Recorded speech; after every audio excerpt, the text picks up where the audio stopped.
Bismillahirrahmanirrahim. Assalamualaikum warahmatullahi wabarakatuh. Dan salam sejahtera buat seluruh sahabat dan sobat IPISO dimanapun Anda berada. Jumpa lagi dengan saya, Suwadi Idris Amir. Tentunya di acara kesayangan kita, IPISO, Rumah Edukasi. Sahabat dan sobat IPISO, sebelum saya memulai menganalisis tema yang akan saya angkat pada kesempatan kali ini, pertama-tama saya ingin mengucapkan selamat tahun baru kepada seluruh sahabat dan sobat IPISO dimanapun Anda berada.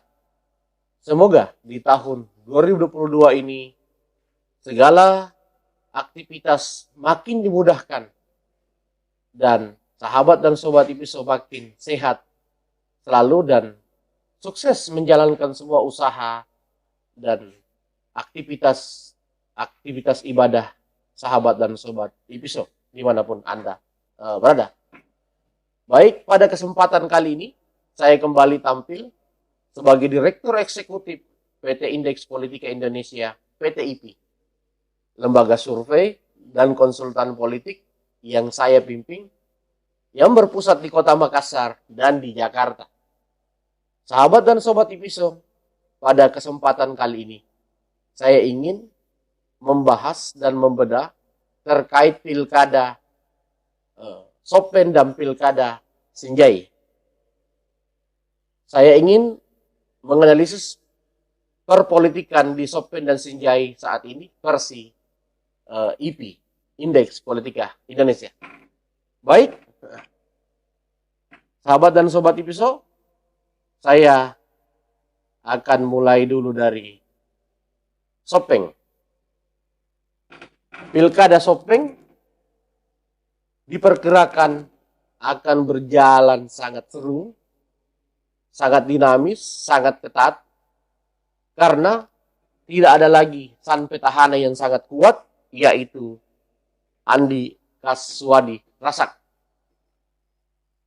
Sebelum saya membedah ini, saya ingin menggambarkan bahwa di Kabupaten Sopeng itu, dalam kurun waktu 20 tahun terakhir, persaingan dua kubu yang sangat kuat ini terjadi, yaitu kubu Gerbong Andi Sutomo, mantan bupati sebelumnya, dengan tentu kubu Andi Kaswadi Rasak, atau yang lebih populer disebut Andi Dulli. Menarik persaingan kedua gerbong politik yang kuat ini di Kabupaten Sopeng, sahabat dan sobat IPISO, karena dua periode Andi Sutomo mengalahkan keluarga Andi Dulli, mulai dari kakak kandung Andi Dulli, Andi Harta Sanjaya di 2005, kemudian di 2010 Andi Dulli dikalahkan oleh Andi Sutomo, dan saat itu saya adalah konsultan Andi Sutomo. Baik, dan di 2015 putra Andi Sutomo, Andi Zulkarnain Bogel, yang maju berpasangan dengan Lutfi Halide yang memilih 02 pada saat itu, harus kalah dari Andi Dulli. Dan memang kalau menurut kalkulasi hitungan politik sangat wajar ketika pasangan Andi Bogel yang menjadi 02 dari Lutfi Halide harus kalah pada Andi Dulli di 2015 lalu, karena memang dalam kurun waktu 20 tahun terakhir ini masyarakat Sopeng itu hanya terfokus pada dua tokoh saja, yaitu Puang Andi Sutomo dan Puang Andi Dulli, dan keduanya telah seri, dua-duanya telah berhasil memimpin Sopeng atau menguasai Sopeng selama 10 tahun. Nah, tentu di 2024 ini akan menjadi penentu atau menjadi sebuah lembaran baru. Apakah masih menjadi perseteruan atau persaingan perebutan kepemimpinan di sana oleh dua klan ini, dua kubu ini, yang tentu akan tetap dimainkan oleh dua kelompok organisasi yang mewakili keduanya, yaitu Wanemo, warisan nenek moyang sebuah organisasi yang didirikan oleh putra Buang Andi Sutomo, yaitu Andi Zulkarnain atau Andi Bogel, dengan kawan-kawannya, yang beliau pernah menceritakan bahwa itu adalah sebuah organisasi yang dilatar belakangi oleh sejarah perjalanan Sopeng ataukah sejarah perjalanan kerajaan Sopeng.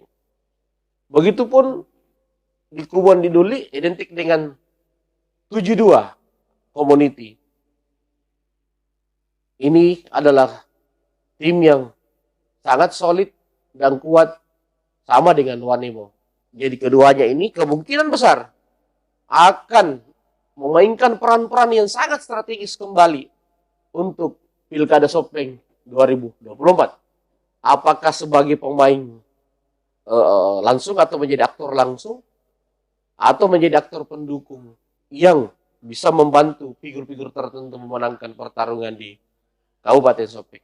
Mari kita bedah sama-sama, sahabat dan sobat IPSO. Dalam kajian PTIP ada banyak nama yang sangat berpotensi bisa muncul di Pilkada Sopeng. Tentu yang pertama adalah Andi Zulkarnain Bogel sendiri. Kemudian ada nama Andi Mappa Remak. Kemudian ada nama Suwardi Haseng, anggota DPRD Provinsi Sulawesi Selatan. Ada nama Selle Kais Dalle, juga anggota DPRD Provinsi Sulawesi Selatan dari fraksi Demokrat. Suwardi Haseng tadi Partai Golkar. Lutfi Halide, wakil bupati saat ini, yang akhirnya memilih wakil bupati di Andi Duli setelah kalah di 2015 lalu, sahabat dan sobat IPSO. Kemudian ada aktivis anti korupsi, Yusman AR. Namanya sering juga dikait-kaitkan dengan Pilkada Sopeng, karena saya melihat kelompok-kelompok anti korupsi juga banyak mendorong nama Yusman AR ini. Mungkin dalam rangka mencari kepemimpinan yang berlatar belakang dari aktivis anti korupsi, sehingga nama Yusman AR pun selalu menguat di Pilkada Sopeng. Kemudian ada akademisi dari Universitas Muslim Indonesia, Dr. Sudirman Numba. Beliau juga sering dikait-kaitkan dengan Pilkada Sopeng karena tentu yang berlabel akademisi membuat dia memiliki warna tersendiri, dan juga saya memantau beliau juga ini memiliki basis tersendiri yang bisalah untuk menjadi modal beliau untuk juga menatap Pilkada Sopeng, baik sebagai kapasitas 01 maupun 02. Kemudian ada Dr. Haji Muhammad Aras, anggota DPR RI dari fraksi P3 di Pileg 2019. Kebetulan saya juga adalah konsultan politik yang membantu beliau ini lolos di DPR RI 2019 lalu, Dr. Haji Muhammad Aras. Tentu beliau akan memantau dengan serius Kabupaten Sopeng, apakah ada ruang dan peluang dia maju.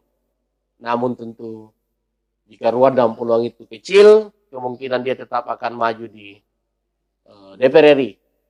Entahlah, wallahualam bishawab, beliau lah yang akan menentukan ke depan, dan tidak ada lagi kaitannya dengan kami.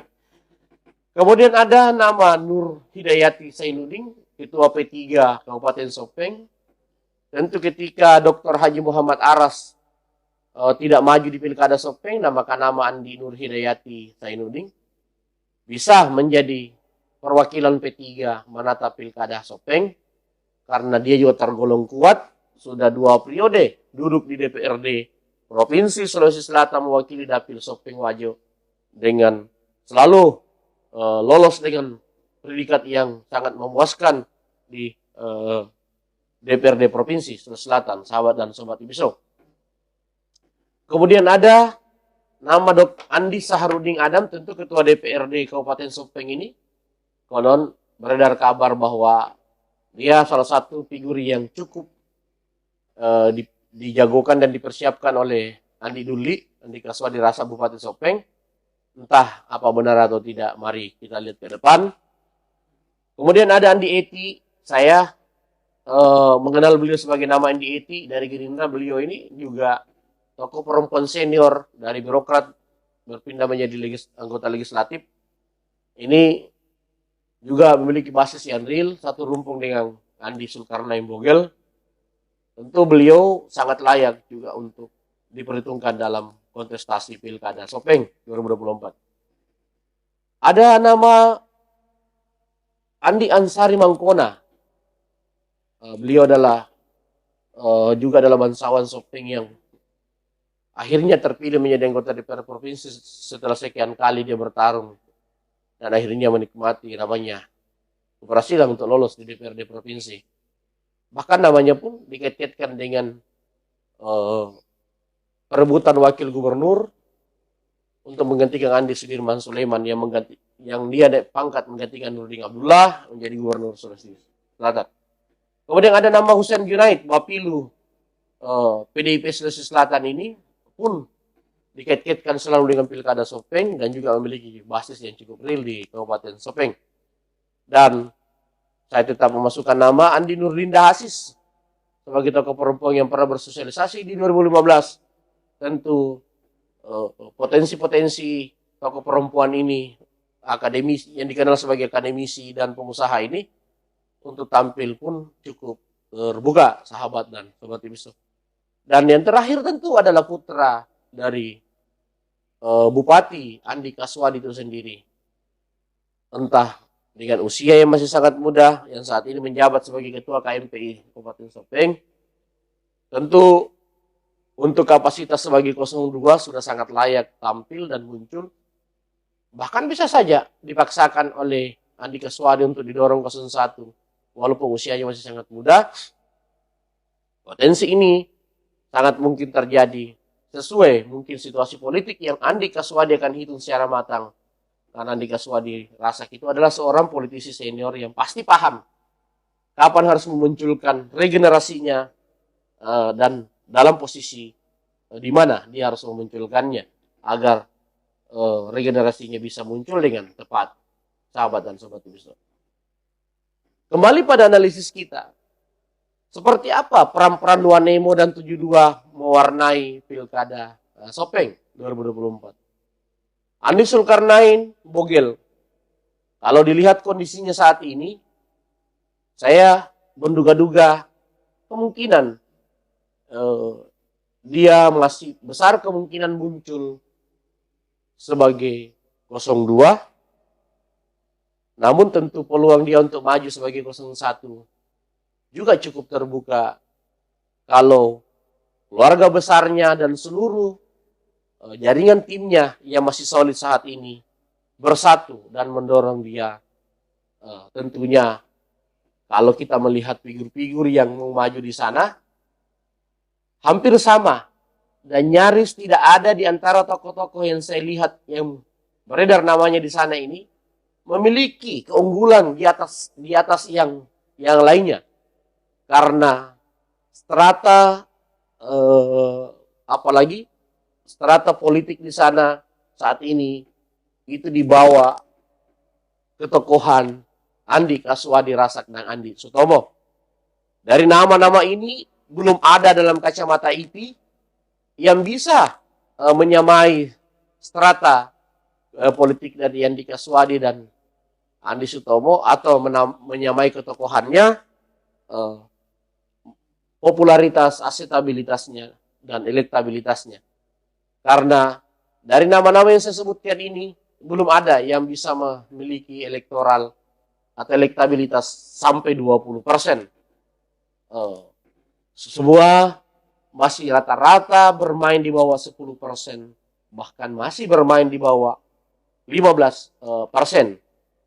Baik Andi Zulkarnain Bogel sendiri, Andi Maparema, Suardi Haseng, Sele KS Dale, Lutfi Halide, dan Jusman AR, dan lain-lain.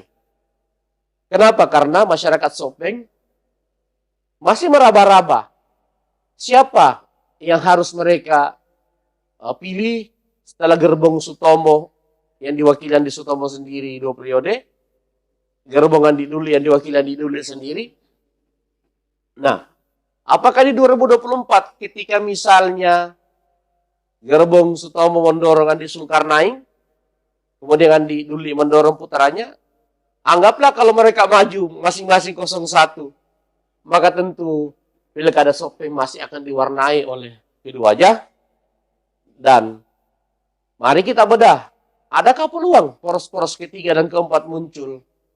Menurut kacamata saya, peluang itu sangat terbuka dengan lebar karena ketokohan Andi Zulkarnain Bogel dan putra Andika Suwadi tentu masih mungkin disamai bahkan disaingi oleh figur-figur senior yang juga sudah lama mematangkan diri di Kabupaten Sopeng. Sebut saja Andi Maparema, ya memang sudah 10 tahun terakhir ini dikit-kitkan ingin maju.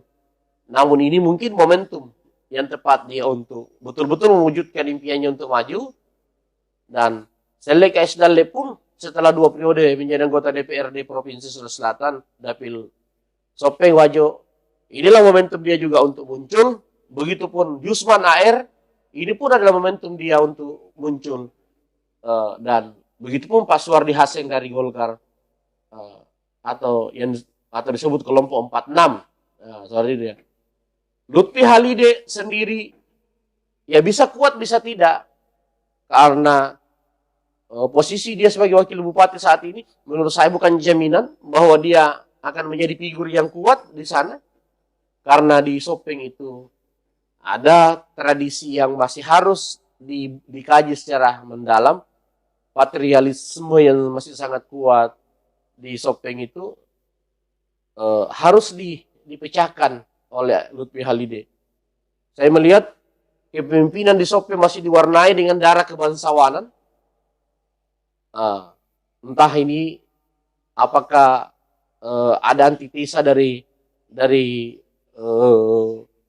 kebudayaan Sopeng saat ini di 2024, ataukah muncul penguatan bahwa Sopeng tetap harus dipimpin berdarah biru. Ini yang kita akan tunggu, sahabat dan sobat Ibiso, karena Wajo kemarin sudah berhasil memecahkan mitos dan Wajo dipimpin dengan tokoh yang konon menurut strata bukan berdarah biru. Nah, ini yang menarik di Sopeng, apakah di 2024 masih darah biru mendominasi atau bukan? Kalau misalnya masyarakat masih menginginkan darah biru, maka tentu Andi Zulkarnain Bogel, Andi Maparema, kemudian putra Andika Suwadi, kemudian Andi Ansari Mangkona, dan tentunya Andi Saharudin Adam, ketua DPRD di sana, punya kans untuk bersaing. Namun ketika ada ruang-ruang keterbukaan bagi masyarakat Sopeng dalam memilih kepemimpinan tergantung visi dan misinya, kefigurannya, dan niatnya, tentu ini akan membuat Sopeng mengalami perubahan dan mengarah pada kemajuan. Karena selama masyarakatnya masih berpikir sempit, maka percayalah suatu daerah itu pasti akan lambat melakukan perubahan-perubahan yang signifikan kalau membatasi ruang-ruang kepemimpinan hanya pada sebuah strata sosial yang berdarah bangsawan saja yang dikedepankan, sahabat dan sobat Ibiso. Ini yang kita akan tunggu. Ini juga menjadi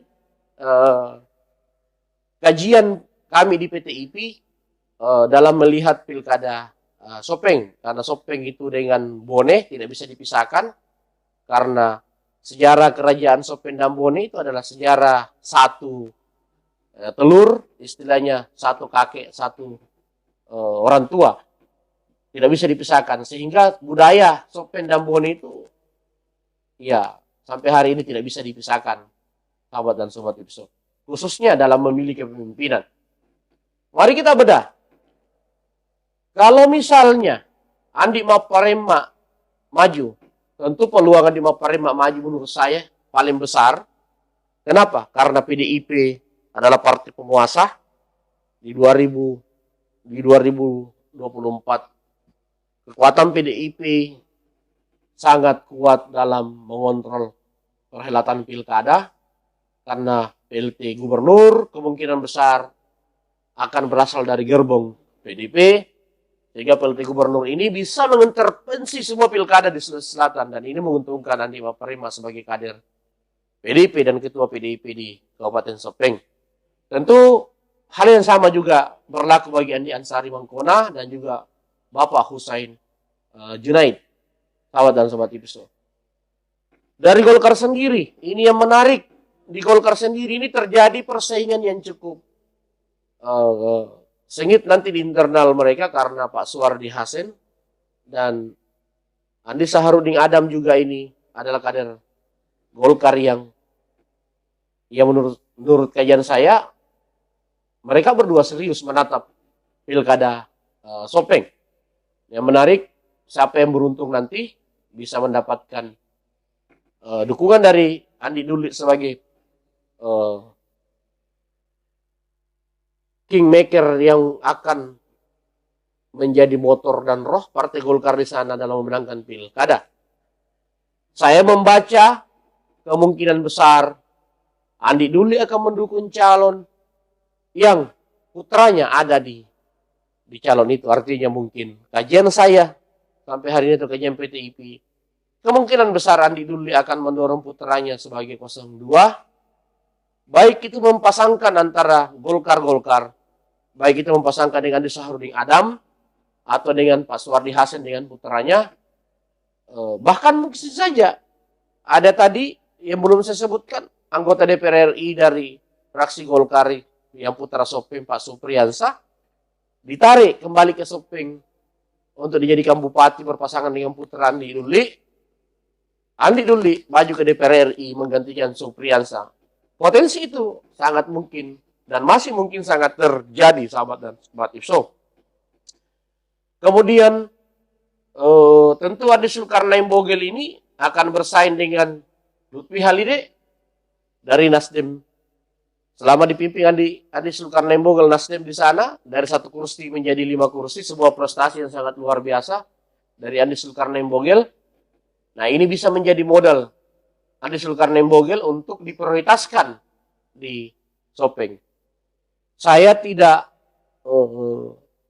mau mengintervensi pilihan-pilihan politik dari Nasdem, tapi kalau ITI bisa memberikan saran dan masukan, sebaiknya Nasdem di Sopeng fokus membranding Adi Zulkarnain Bogel, karena biar bagaimanapun Gerbong Sutomo kalau dimobilisasi dengan bagus, maka tentu potensi Adi Zulkarnain Bogel mewakili Gerbong Sutomo jauh lebih besar bagi kemenangan Partai Nasdem di Kabupaten Sopeng dibanding mengandalkan Lutfi Halide yang menurut saya secara figura masih tergolong lemah menurut kajian saya, dan juga tidak bisa diandalkan untuk jangka panjang karena juga mungkin faktor kesenioran, usia sudah berumur. Jadi kalau Nasdem ingin membangun sebuah visi kekuatan di Sopeng, maka 2024 adalah momentum Sopeng mendorong Adi Zulkarnain Bogel. Ini saran dan masukan PTIP untuk bos besar Pak Rusdi Mase dan Kakak Sek Sahludin Arif agar menjadikan Adi Zulkarnain Bogel dalam proyek politik Partai Nasdem menuju 2024 dan tentu menuju 2029 ke depan. Karena kalau Nasdem serius membranding Adi Zulkarnain Bogel, maka inilah momentum Nasdem bisa mengejar dan mengimbangi, bahkan mengalahkan kekuatan Golkar di Sopeng. Saya pernah bersama Adi Zulkarnain Bogel waktu saya diamanahkan menjadi konsultan Partai Gerindra, bisa mengalahkan Golkar di 2014 lalu. Saat itu dari 1 kursi Gerindra, kami bisa angkat menjadi 8 kursi. Pada saat saya diberikan amanah menjadi konsultan Partai Gerindra di sana oleh keluarga Sutomo. Dan kalau itu dilakukan oleh Nasdem dengan mendorong Adi Zulkarnain sebagai proyek politik jangka panjang di Sopeng, maka tidak menutup kemungkinan dominasi Golkar yang pernah dipecahkan oleh Andi Bogel bersama Gerindra pun potensi kembali dipecahkan oleh Bogel bersama Nasdem. Sangat tergantung pada bos RMS dan Sahludin Arif, sahabat dan sobat IPSO. Kemudian tentu Andi Maparema ini kalau misalnya juga lihai dan cerdas memilih koalisi, dia pun menurut saya adalah tokoh yang saya sangat perhitungkan, yang bisa bersaing menyaingi gerbong Sutomo, gerbong Andi Duli. Begitupun Selle KS Dalle, ini adalah tokoh muda yang saya juga sangat hitung dalam perhelatan Pilkada Sopeng, karena Selle KS Dalle ini tokoh muda yang memiliki basis yang real di Kabupaten Sopeng. Saya pun sangat menjagokan Selle KS Dalle ini bisa mewarnai perhelatan politik di Sopeng, sehingga kehadirannya membuat Pilkada Sopeng pasti akan menjadi seru dan menarik, sahabat dan sobat TV. Andi Maparema dengan Selle KS Dalle tentu, dan Suwardi Hasing tentu memiliki potensi-potensi menciptakan gerbong-gerbong baru, mengimbangi 72 community, Wanemo community, agar di Sopeng bukan hanya diwarnai oleh 2 gerbong, tapi bisa melahirkan 4-5 gerbong politik, agar pilihan-pilihan politik masyarakat Sopeng cukup terbuka. Di sini Andi Nur Hidayati Zainuddin P3 dengan Haji Muhammad Aras pun ditunggu, karena P3 pun di sana menurut saya punya potensi juga menciptakan satu gerbong, karena sosok seorang Haji Muhammad Aras dengan Andi Nur Hidayati Zainuddin yang menjadi perwakilan P3 di sana, itu sosok yang cukup laku dan diterima, karena program-program Dr. Haji Muhammad Aras yang difokuskan ke Sopeng ini sebagai anggota DPR RI itu cukup membuat Haji Aras di sana menjadi pembicaraan. Dan tentu ketika dia tidak maju di Pilkada Sopeng, efek dari kerja-kerja atau bantuan-bantuan politik Dr. Haji Muhammad Aras bisa dipindahkan ke Andi Nur Hidayati Zainuddin, sehingga Andi Nur Hidayati Zainuddin kemungkinan besar sangat potensi muncul sebagai calon bupati maupun sebagai calon wakil bupati. Kalau misalnya dia ingin menjadi calon wakil bupati, mungkin dia akan jadi rebutan antara Andi Maparema, Selle KS Dalle, Andi Zulkarnain, Bogel, Lutfi Halide, dan juga mungkin Suwardi Hasem. Karena kalau dilihat persaingan di sana di lingkaran Golkar, kemungkinan Andi Duli akan lebih cenderung mempaketkan kader-kader antara Golkar dengan Golkar. Mungkin karena dominasi Golkar di tangan Andi Duli ini tergolong kuat, sahabat dan sobat Ibiso. Andi Eti Gerindra tentu akan menjadi perwakilan perempuan yang sangat kuat sebagai 02 di sana. Begitupun Andi Nurlinda Asis.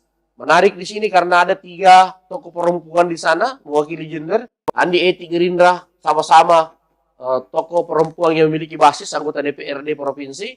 Andi Nurlinda sebagai pengusaha dan akademisi juga sangat seksi ketika memposisikan diri sebagai 02. Artinya ketiga ini bisa menjadi pilihan-pilihan yang mewarnai kalau perhelatan politik di sana memerlukan penyatuan gender dengan dibutuhkannya figur perempuan menjadi wakil di sana. Dr. Sudirman Numba pun bisa menjadi perwakilan kalangan akademisi. Kalau misalnya ada figur-figur yang membutuhkan seorang akademisi yang berpengalaman, akademisi yang populer, tentu Pak Sudirman Numba ini menjadi pilihan yang tepat. Dan yang terakhir ada Dr. Nurmal Idrus. Dia sebagai konsultan politik dan akademisi juga bisa menjadi pilihan-pilihan bagi kebutuhan akademisi jika akademisi dibutuhkan di Pilkada Sopeng, sahabat dan sobat Ibiso. Demikian untuk Pilkada Sopeng. Karena masih panjang, kita masih akan membedah ke depan, sahabat dan sobat Ibiso. Seperti apa Sopeng, saya akan terus memberikan analisis-analisis dan kajian-kajian terkait Pilkada Sopeng. Tentunya kajian-kajian yang objektif dan berimbang dan independen. Saya menggaransi tidak akan memihak, tapi akan independen dalam memberikan kajian-kajian terkait Pilkada Sopeng. Baik, saya pindah ke Pilkada Sinjai, sahabat dan sobat Ibiso. Di Pilkada Sinjai ini sangat menarik. Andi Seto Asapa ini kemungkinan besar dalam kajian PTIP itu potensi dia berpisah dengan Andi Kartini Otto wakilnya sangat besar. Walaupun dalam dunia politik kita tidak bisa mengunci, makanya saya mengatakan potensinya sangat besar. Artinya potensi dia lebih berpisah lebih besar dibanding potensi dia bersatu kembali, sahabat dan sobat episode. Karena tentu Golkar memiliki visi dan misi untuk mendudukan kadernya sebagai bupati, sahabat dan sobat episode. Kemudian di sana munculnya nama-nama seperti Taqiyuddin Masih yang kemarin mewarnai perpolitikan dengan menjadi runner up, tentu membuat Seto masih tidak bisa duduk dengan tenang, tidak bisa tidur dengan tenang. Kalau Taqiyuddin Masih ini masih hadir, ditambah munculnya kembali figur dari perwakilan Andi Sabiring almarhum yang namanya Andi Ishak, Andi Insinyur Ishak ini, menurut saya bisa menjelma sebagai figur yang mewakili klan Sabiring Yahya di Sinjai. Dan kalau klan Sabiring solid kepada Andi Ishak, Andi Insinyur Ishak ini, maka tentu Insinyur Andi Ishak ini, Andi Insinyur Ishak ini tentu bisa muncul sebagai poros yang kuat untuk melawan Seto. Sangat tergantung bagaimana dia menciptakan koalisi-koalisi pasangan di sana, sahabat dan sobat episode. Di sana tentu pasti akan masih diwarnai dengan kehadiran Andi Mahyanto Masda. Karena ini sosok yang saya kenal sebagai sosok yang petarung, yang pasti akan tidak pernah menyerah untuk bisa merebut kepemimpinan di Sinjai, sahabat dan sobat episode. Ada nama Nasid Umar. Nasid Umar mantan anggota DPR RI dari fraksi Demokrat dan saat ini menjadi ketua Demokrat di sana, pun kemungkinan besar akan kembali muncul, ataupun bisa saja dia tetap kembali menjadi anggota DPR RI karena mungkin dia bisa mendorong ke Andi Ishak untuk wakili Demokrat di sana.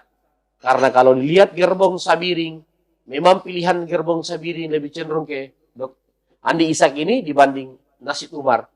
Bahkan Nasid Umar ini konon katanya sempat kurang harmonis hubungannya dengan almarhum Sabiring di Pilkada 2018 lalu. Sehingga berefek pada kekalahan kedua-duanya. Sabiring sebagai incumbent tumbang. Padahal di 2013 lalu, saya juga bagian dari yang mewarnai kemenangan Sabiring di sana. Yang turut membantu Sabiring memenangkan Pilkada Sinjai 2013 lalu mengalahkan Andi Seto. Sayangnya di 2018 saya tidak dilibatkan lagi dalam membantu almarhum dan akhirnya almarhum kalah. Seperti itu karena mungkin yang membantu beliau tidak menguasai medan di sana, sahabat dan sobat episode. Nasid Umar sendiri ini dianggap tidak solid membantu Sabiring dan akhirnya Sabiring kalah. Dan Nasid Umar pun merasakan balasan yang sama dan juga tidak duduk di pemilihan legislatif 2019 kemarin. Semoga mereka bisa kembali menyatukan kekuatan untuk bisa membangun kolaborasi kekuatan politik, simbiosis mutualisme untuk bisa sama-sama mensukseskan agenda-agendanya, yaitu Andi Ishak dan keluarga Sabiring membantu Nasid Umar kembali menjadi anggota DPR RI, dan Nasid Umar komitmen membantu gerbong Sabiring yang mungkin akan diwakili oleh dua nama, yaitu Andi Ishak dan Sopyan Sabiring di Pilkada Sinjai, sahabat dan sobat episode. Kemudian dari selatan muncul nama-nama selain Taqiyuddin Masih yang mungkin akan kembali mewarnai pertarungan di Pilkada Sinjai. Ada nama Andi Anis Asra. Ini adalah birokrat senior yang mungkin akan pensiun dalam waktu dekat. Juga Andi Hasan Ambarala pun akan kemungkinan juga akan mewarnai kembali karena juga sudah hampir pensiun kalau dalam pantauan saya.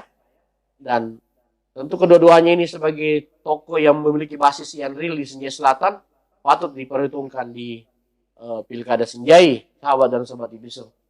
Di sini ada nama Andi Haidar, ada nama Haji Guntur, ada nama Andi Misarum, ada nama Andi Mapapuli, kemudian ada nama Amrullah Amsar, dan yang terakhir ini adalah tokoh muda yang saya sangat banggakan, Muallim tanpa SHMH. Ini adalah pengacara muda yang sukses di Jakarta, memiliki karakter yang baik, orangnya sangat ramah, dan memiliki visi yang cukup kuat. Dalam setiap diskusi-diskusi saya di Jakarta, tokoh muda ini, Muallim tanpa ini, menurut saya adalah calon pemimpin masa depan di Kabupaten Sinjai, dan sangat besar kemungkinannya dia bisa tampil di 2024 sebagai kapasitas calon wakil. Dan ini bisa menjadi pilihan-pilihan bagi Andi Ishak. Kalau Andi Ishak mencari figur dari Sinjai Timur dan Telelompoe, maka bisa pilihannya ada dua. Yang senior adalah Andi Mahyanto Masda, dan yang muda adalah Muallim tanpa SHMH, sahabat dan sobat Episo. Begitupun di Sinjai Selatan bagi Andi Ishak ini ada pilihan Anis Asra. Anis Asra ini bisa menjadi pilihan dari Andi Ishak ini, dan juga Andi Asa Nambarala bisa juga menjadi pilihan dari Andi Ishak ini dari selatan. Begitupun tentu Andi Kartini Otong, kalau mau mencari figur dari selatan, maka pilihan paling tepat adalah Andi Anis Asra dan Andi Asa Nambarala, bisa menjadi pilihan-pilihan dari Andi Kartini Otong. Kalau mencari figur dari utara, maka pilihannya menurut saya ada pada Sopian Sabiring, putra Sabiring yang menjadi camat saat ini di Sinjai Utara. Itu adalah pilihan yang sangat strategis. Begitupun Takudin Masse. Kalau Takudin Masse mencari figur dari utara, maka pilihan paling tepat adalah Sopian Sabiring atau Andi Ishak. Kalau Andi Ishak mau menjadi 02 di Takudin, maka tentu Andi Ishak menjadi pilihan yang paling tepat.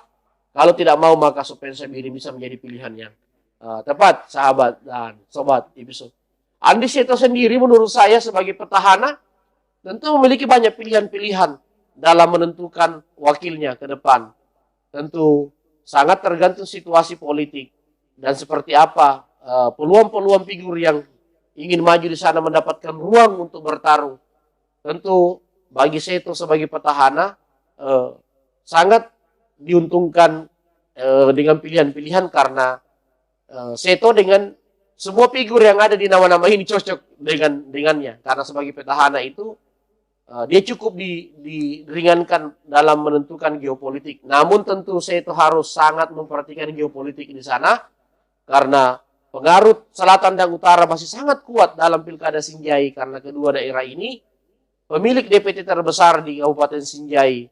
Dan kalau Seto tidak memperhatikan geopolitik ini, itu bisa saja menjadi masalah bagi dia. Karena munculnya tokoh kuat di Sinjai Utara seperti Andi Ishak, Takudin Masse di Sinjai Selatan, di Sinjai Tengah, Andi Kartini Otong, membuat tentu Seto tidak bisa meremehkan persoalan geopolitik di sana, sahabat dan sobat Episo. Tentu banyak pilihan-pilihan yang bisa diambil Seto. Kalau butuh birokrat yang berpengalaman, bisa Andi Asra, Andi Anis Asra, Andi Hasan Ambarala bisa menjadi pilihannya. Sopian Sabiring bisa menjadi pilihannya. Dan tentu Andi Ishak pun bisa menjadi pilihannya. Namun menurut saya bersatunya antara Seto dengan Andi Ishak menurut saya tergolong kecil, karena kelihatannya gerbong Sabiring ini akan mempersiapkan Andi Ishak ataupun Sopian Sabiring untuk menata pilkada Sinjai, sahabat dan sobat Episo. Inilah yang kita akan tunggu, dan kami di IP akan terus memantau situasi politik di Sinjai, dan akan terus memberikan gambaran-gambaran analisis terkait perkembangan politik ke depan. Seperti apa situasi politik di sana, ini akan terus kita pantau dan terus dianalisis di Episo ini, sahabat dan sobat Episo. Demikian saya, Suadi Idris Amir, dalam memberikan saran dan masukan terkait peta politik di Kabupaten Sopen dan Kabupaten Sinjai. Sampai jumpa pada diskusi-diskusi lainnya atau analisis-analisis politik lainnya hanya di Episo Rumah Edukasi. Assalamualaikum warahmatullahi wabarakatuh.